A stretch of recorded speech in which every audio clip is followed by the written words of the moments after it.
Today we will look at one of the key topics of economics, the factors of production. The factors of production are the resources that are the building blocks of the economy. They are what people use to produce all of our goods and services. Yes, I know you're wondering, what are the factors of production? Well, economists divide the factors of production into 4 categories: land, labor, capital, and entrepreneurship. The first factor of production is land. This includes all natural resources used to produce goods and services. This includes not just land, but everything that comes from nature. Some common raw materials from land are water, oil, copper, natural gas, coal, and the forests. Natural resources can be renewable or non-renewable. Renewable resources like forests, sustainable agriculture, and water, when it's managed properly, will naturally replenish or replace the portion depleted by usage or consumption, either through natural reproduction or through recurring processes. A non-renewable resource is a natural resource that cannot be readily replaced by natural means at a pace quick enough to keep up with consumption. They include commodities such as oil and natural gas, precious metals such as gold and silver, materials used in industries such as copper, nickel, iron, and lead, and more common elements such as phosphates, sodium, calcium, potassium, and aluminum. The income earned by owners of land and other resources is called rent. The second factor of production is labor. Labor is the effort that people contribute to the production of goods and services. Labor resources include the work done by a waiter who brings food at a local restaurant, as well as the engineer who designed the bus that transports you to school. It includes an artist's creation of a painting, as well as the work of the pilot flying an airplane overhead. If you have ever been paid for a job, you have contributed labor resources to the production of goods and services. The income earned by labor resources are called wages, and it's the largest source of income for most people. The third factor of production is capital.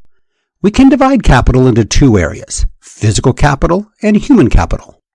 Think of physical capital as the capital goods used to make other goods, consumer goods.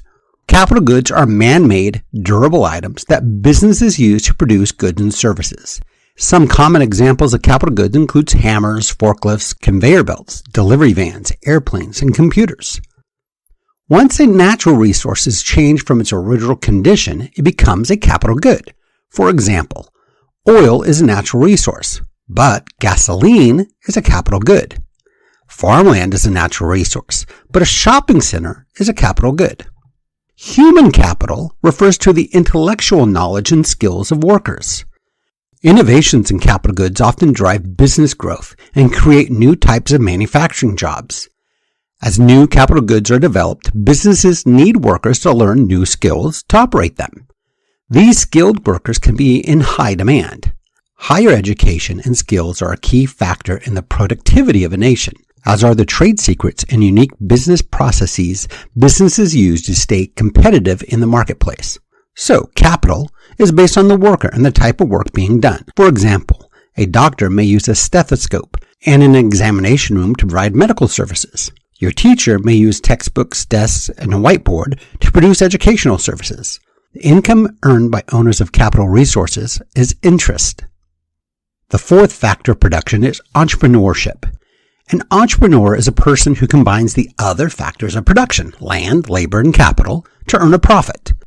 The most successful entrepreneurs are innovators who find new ways to produce goods and services, or who develop new goods and services to bring to market. Without the entrepreneur combining land, labor, and capital in new ways, many of the innovations we see around us in the world today would not exist. Think of the entrepreneurship of Henry Ford, which reshaped how society traveled and conducted business, or tech giants like Bill Gates, Jeff Bezos, or Elon Musk, who changed how we work, communicate, and shop. It can also be the small shop owner or local farmer who provide goods and services to your community. Entrepreneurs are a vital engine of economic growth, helping to build some of the largest firms in the world, as well as some of the small businesses in your neighborhood. Entrepreneurs thrive in economies where they have a freedom to start businesses and buy resources freely. The payment to entrepreneurship is profit. Economists do not include money as a factor of production because it's not a productive resource. Yes, you can use money to buy capital goods such as machinery or tools, or even buy land. But money only facilitates the trade. It is not a productive resource itself. In the end, remember, goods and services are scarce because the factors of production used to produce them are scarce. In case you've forgotten, scarcity is described as limited quantities of resources to meet the unlimited wants of society. Consider the clothes that we wear. Your shirt or blouse may be made of cotton. The cotton would be grown on the land. The land and water used to grow the cotton is limited and could have been used to grow a variety of different crops. The worker who cuts and sewed the fabric in the factory are limited labor resources who could have been producing other goods or services in the economy. The machines in the factory used to produce the outfit are limited capital resources. They could have been used to produce other goods. This scarcity of resources means that producing some goods and services leaves other goods and services unproduced. So it's time to wrap things up. But before we go, always remember that the 4 factors of production, land, labor, capital, and entrepreneurship, are scarce resources that form the building blocks of our economy.